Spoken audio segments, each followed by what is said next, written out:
Good morning, children. I am your English teacher. Today, let us continue with the chapter Madam Rides the Bus. So, children, here, this is part 3. See, it was her first journey, how it took place. This is her experience. She is enclosing over here, children. See, her first journey, what careful, painstaking, elaborate plans she had to make for it. See, she had to save the money. She had to see the timings of her mother, availability. All this she had to see.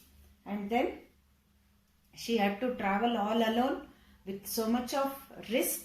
So she never minded for all this. She had plans. She took painstaking and she elaborated her plans, and she had thriftily saved whatever stray coins came her way. And whatever money she had, she did not spend it. She saved all the money with her children. And then to buy, see, she did not tempt to buy peppermints, toys, balloons, all like this.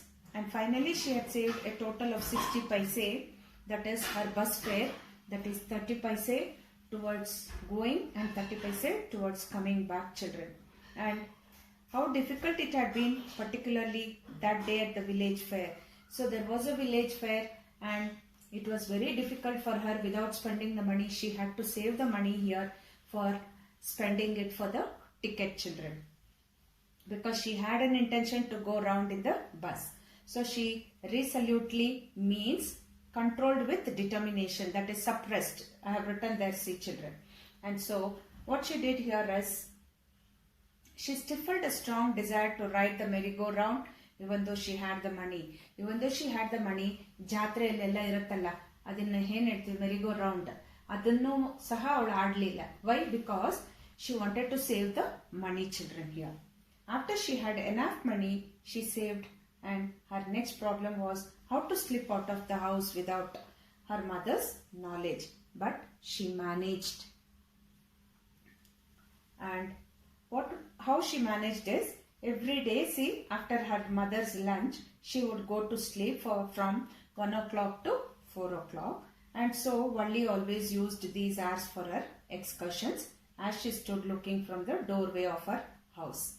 And sometimes she even ventured out into the village. And these same hours could be used for her first excursion outside the village, children. So now what she did here was, she wanted to go out of the house. She waited after her mother slept. She ventured and she came out and she took the bus and she wanted to have the excursion outside the village. So the bus rolled on, now cutting across a bare landscape.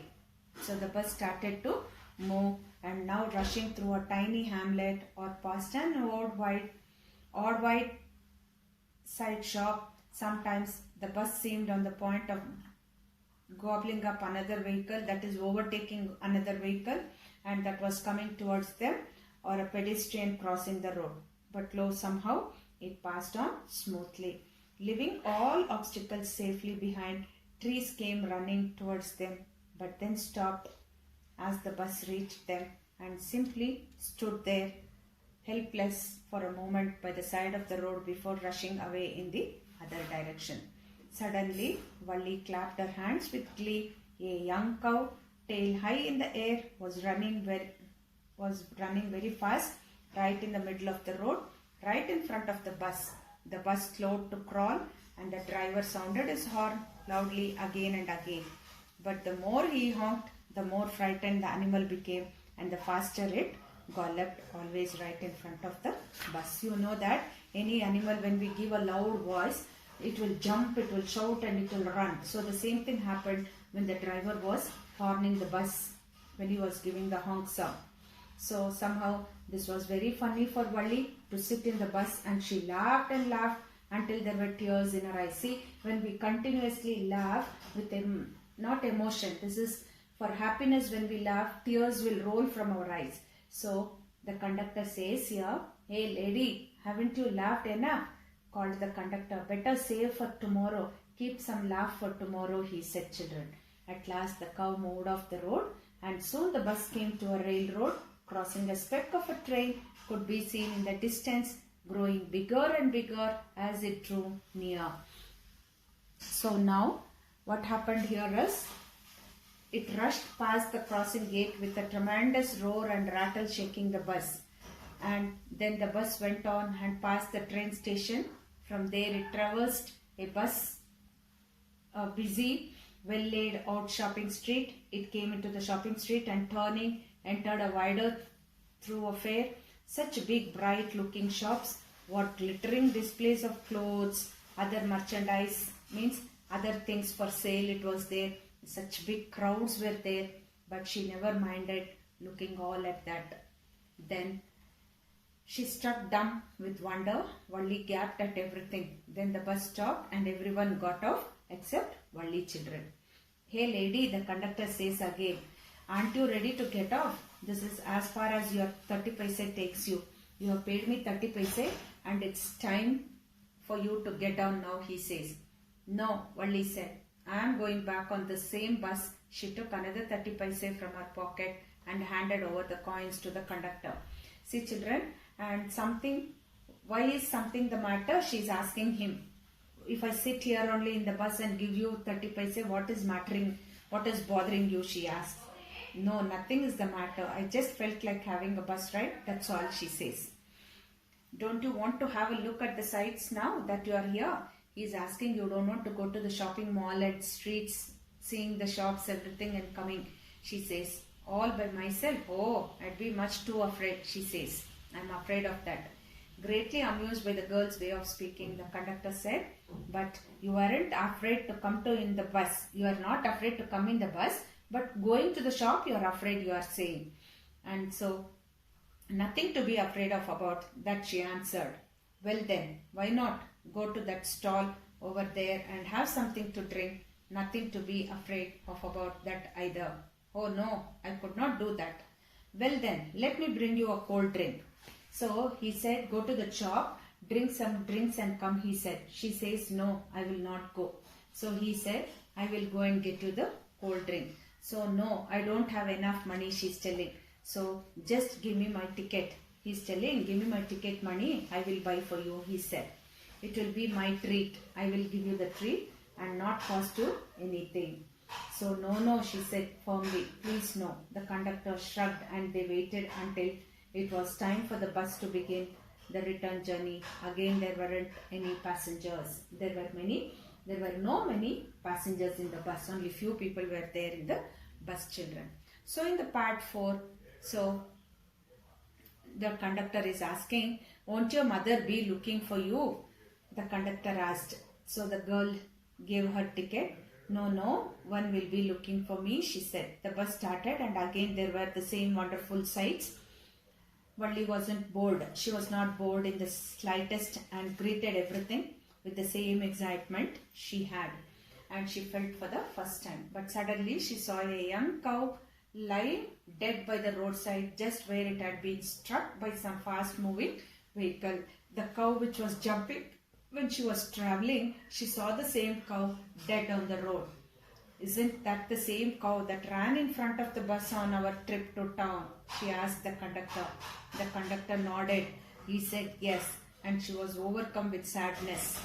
She was feeling very sad. What had been a lovable, beautiful creature just a little while ago, I saw that charm in it and its life looked so horrible now, she's saying, children. So frightening.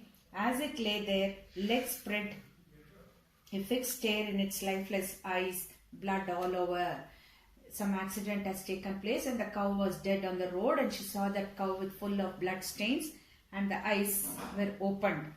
The bus moved on. The memory of the dead cow haunted her. Means it was pricking in her mind about the cow only. Dampening her enthusiasm, she no longer wanted to look out the window. No, she didn't want to look from the window and see outside because she was worried about the cow. She sat thus, glued to her seat until the bus reached her village at 3:40. She stood up and stretched herself. Then she turned to the conductor and said, well, sir, I hope to see you again, she said. And she jumped from the bus. Okay, madam, he answered her, smiling. Whenever you feel like a bus ride, come and join us. And don't forget to bring your fare, again he's telling. Then she laughed and jumped down from the bus. Then away she went running straight for home. Then when she entered her house, she found her mother awake and talking to one of Valli's aunts, the one from South Street. This aunt was really chatterbox, never closing her mouth. She used to continuously talk, and she started talking. "And where have you been?" said her aunt when Valli came in. She spoke very casually, not expecting a reply. She did not give a reply, but casually she spoke. So Valli just smiled, and her mother and aunt went on with their conversations.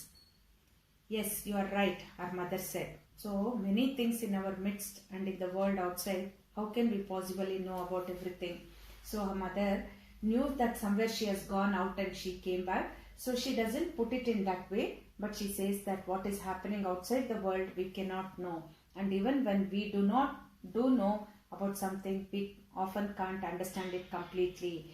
Even though we know also, we cannot understand what happened over there. "Oh yes," breathed Valli. "What?" asked her mother. "What's that you say?" "Oh," said Valli, "I was just agreeing with what you said about things happening without our knowledge," she said. "Just a chit of a girl," she said her aunt. And our aunt is telling she's a chatterbox. She pokes her nose into our conversations. Just as though she were a grown-up lady, she speaks to us, she says. Valli smiled to herself. She did not want them to understand her smile, but then there wasn't much chance of that, was there? So children, this was about the story conversation between her mother and the child in the last paragraph I have told you, and it was being translated from the Tamil by K.S. Sundaram, illustrated by R.K. Lakshman's story. Children, this is. Thank you all children. I have given you some question and answers. Please complete it and fill the worksheet also children. Thank you once again.